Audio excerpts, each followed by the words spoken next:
Good afternoon, everyone. The great W.E.B. Du Bois once said, "We should measure the prosperity of a nation not by the number of millionaires, but by the absence of poverty and the prevalence of health." By that measurement, our city is anything but prosperous. Too many of our fellow New Yorkers live lives of poverty and suffering, and too many others live lives where health is nothing more than a rumor of something they cannot afford. When I take office in 2 days, I seek to change not only the measure of the well-being of those who live in our city, but those also tasked with the work of measuring. We are here today at Elmhurst Hospital, which serves over 1 million patients annually, and so often feels the pain of poverty and ill health more acutely than anywhere else in our city. If anyone should hold the public's trust in the work of transforming a healthcare system full of disparities and fighting for New Yorkers who most need the services our city can provide, it is the leader who has guided this institution through moments of adversity and success. I am proud to announce that Helen Artega will serve as my Deputy Mayor of Health and Human Services.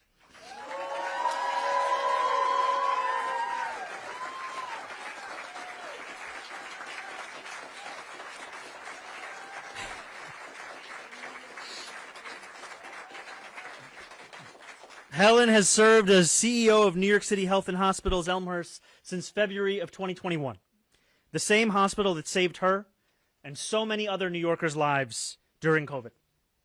Her tenure has been transformative, with the hospital delivering consistent improvements in care to its patients and making historic strides to support its frontline healthcare workers. It's the kind of leadership that Elmhurst residents came to expect from a daughter of the community, someone who grew up like them, cared about people like them, and understood that New Yorkers with less are often treated with less. That leadership, driven by empathy and guided by an unshakable belief that every New Yorker deserves a life of dignity, is no less than what the people of this city will expect from their new deputy mayor. As Deputy Mayor for Health and Human Services, Helen will have incredible power to make our city healthier and more prosperous. This is work which will demand all of government coming together, which is why I'm thrilled to also announce my corporation counsel today, Steve Banks, a name that many of you will be familiar with. Steve's legacy of service is second to none. As the former attorney-in-chief of legal aid, Steve helped some of the most vulnerable New Yorkers get back on their feet. And as the commissioner of the Department of Social Services for 7 years under Mayor de Blasio, Steve overhauled our shelter system, helped over 175,000 New Yorkers find permanent housing, and fought for low-income tenants. There is a reason that after leaving office, he was described as the most effective social services director in New York City history. His reputation as a champion of those otherwise forgotten is recognized across the city. I am grateful to him for returning to public service. As New York's Corporations Counsel, he will be our city's lawyer, managing hundreds of attorneys and representing our city in court. It is an incredibly important role with wide-reaching and far-reaching implications, and there's no one I would rather turn to than Steve.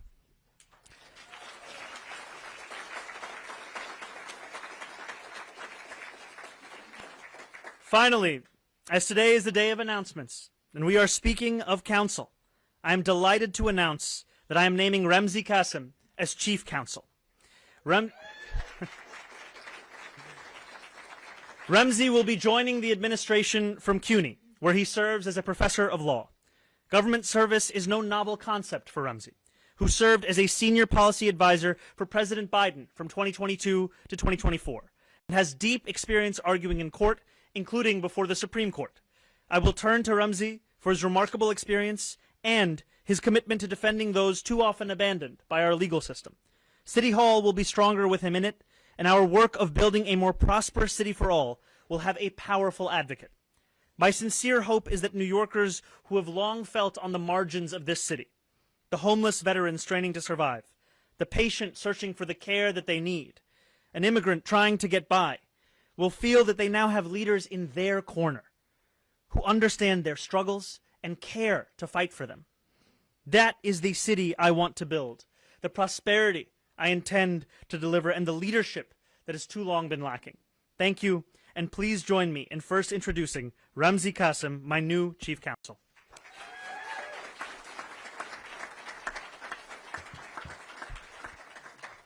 Good afternoon, everyone. I'd like to begin by thanking the mayor-elect for what feels both like a privilege and a calling, frankly, an honor and a call of duty to serve the city that I've called home, the city that embraced me. I grew up in war-torn countries in the Middle East, authoritarian regimes, and New York City was really my first stable and permanent home. And this is an opportunity for me to repay that debt. I've been trying to repay that debt ever since I came to this country, ever since I immigrated. Service has been the lodestar of my career, of my professional life, whether it's service, as the mayor-elect mentioned, at the White House or at CUNY, one of the oldest and largest public institutions in our country, and specifically at a law school whose motto is law in the service of human needs, to give back to working-class New Yorkers and serve their social mobility. Or whether it's through the clinic and nonprofit that I founded, CLEAR, in service of clients, communities, and movements nationwide. Service is what I look to do and what I hope to do alongside the mayor-elect and his team at City Hall to defend the rights of all New Yorkers without exception, and to create space for the mayor-elect and his team, this administration, to deliver on the promises and the agenda that was so enthusiastically embraced by our fellow New Yorkers. So again, I thank the mayor-elect for this honor, and I look forward to speaking with all of you.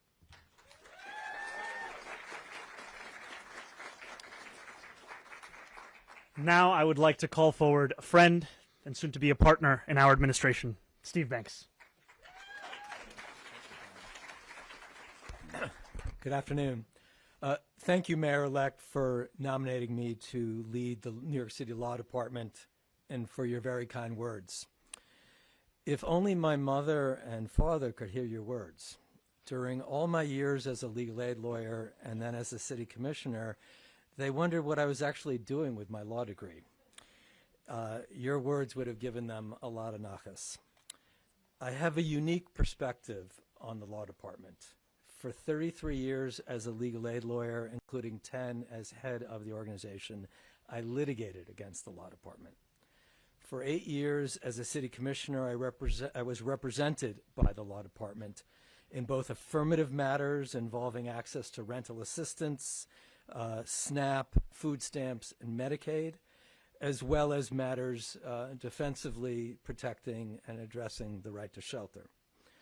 During my time at Legal Aid and in the years since I left city government in 2021, I've also co-counseled with the law department in matters relating to the right to shelter.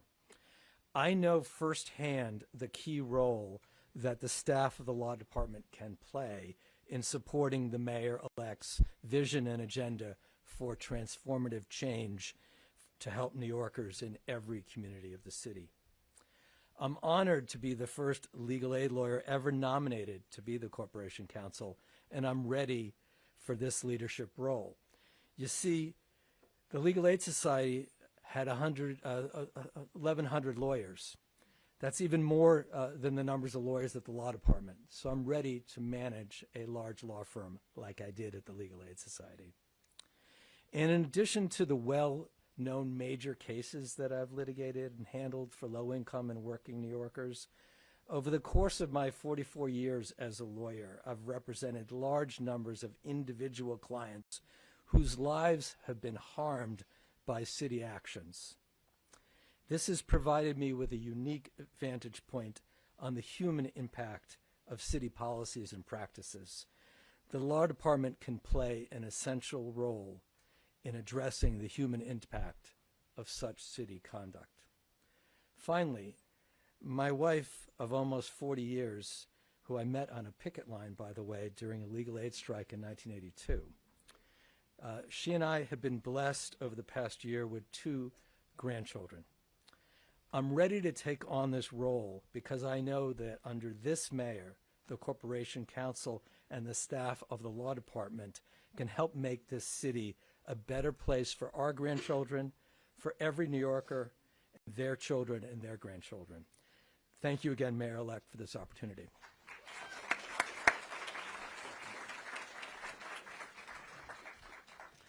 And now, our new Deputy Mayor for Health and Human Services, Helen Artega.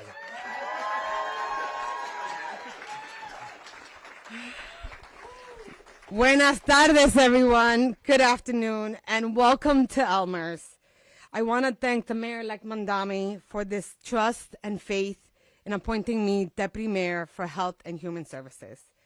At this important moment in our city, it's not lost to me that the agency under this portfolio are the safety net for so many New Yorkers who are looking to survive or sometimes get a second chance. Whether they're visiting our hospitals, entering our shelters, or going to our after-school programs, or just aging out of foster care. It is that workforce and those providers in this portfolio that work so hard to get these New Yorkers through the hardest times in their lives.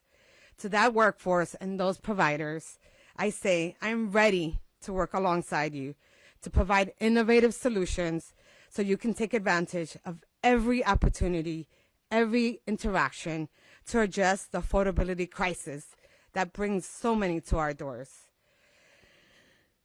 To every New Yorker that trusts us enough to show up, and to those that are suffering in silence wherever you are, because they do not know if government will protect them or treat them with dignity, I promise you today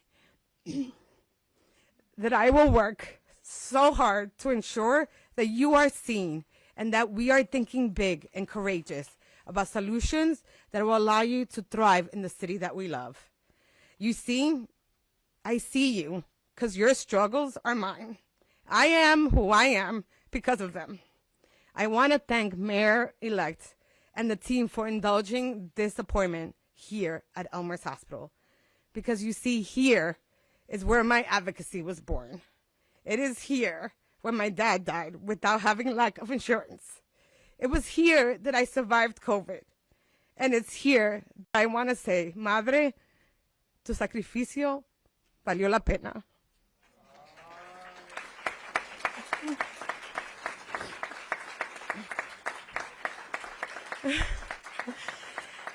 And it is here that I serve as a proud CEO for the past 5 years.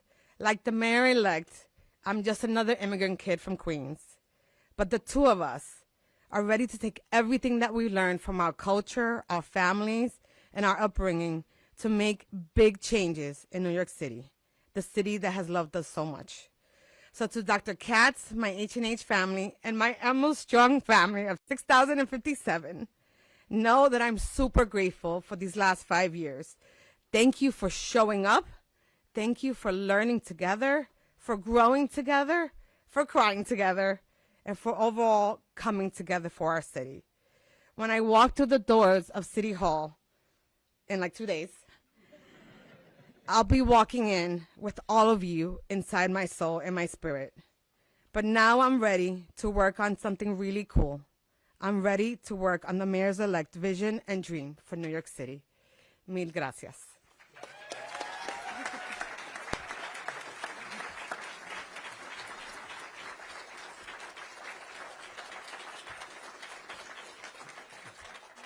I'll take questions in one moment, but I just